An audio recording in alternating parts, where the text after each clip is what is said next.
in terms of that idea of just a narrow single measure. There was a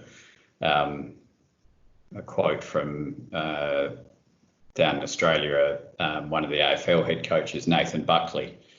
who I know we haven't talked about it maybe yet, but if we get on to custodianship, would certainly be seen as a custodian of the game in his role. It's been a really interesting evolution, I think, of how he's evolved and matured as a leader, genuine leader and custodian. And his quote last week in terms of looking at professional sport and the AFL coming back was, he said, you can measure profit and loss quite easily, but it's the emotional and mental cost that's a lot harder to settle on, because that would be the thing he's grappling with at the moment with his players and his duty of care and I see his role as a custodian.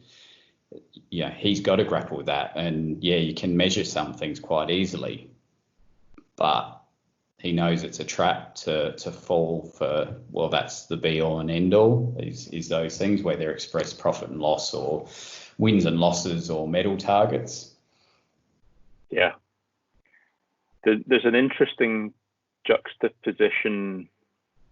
at the heart of all of this, and a useful way of framing it is that being a custodian of a way of life that matters to you is about an act of faith, that if we live this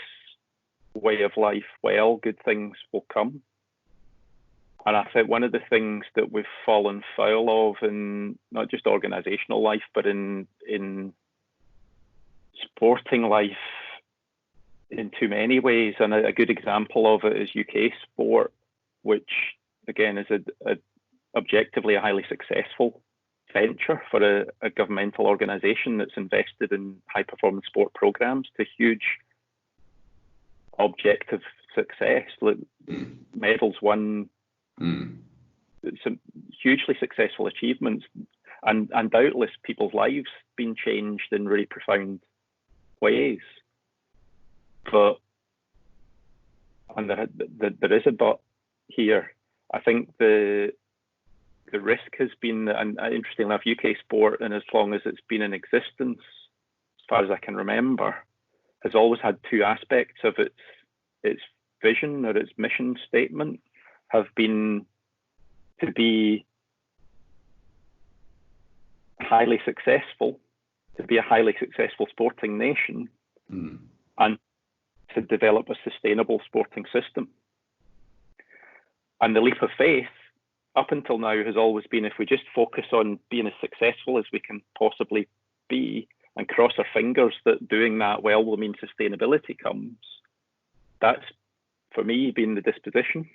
And I think that disposition has led us to some unintended consequences, outcomes that we really didn't want to see, because at times, perhaps too often, winning became something that was aspired to at all costs, rather than in the context of what is a sustainable way to win. And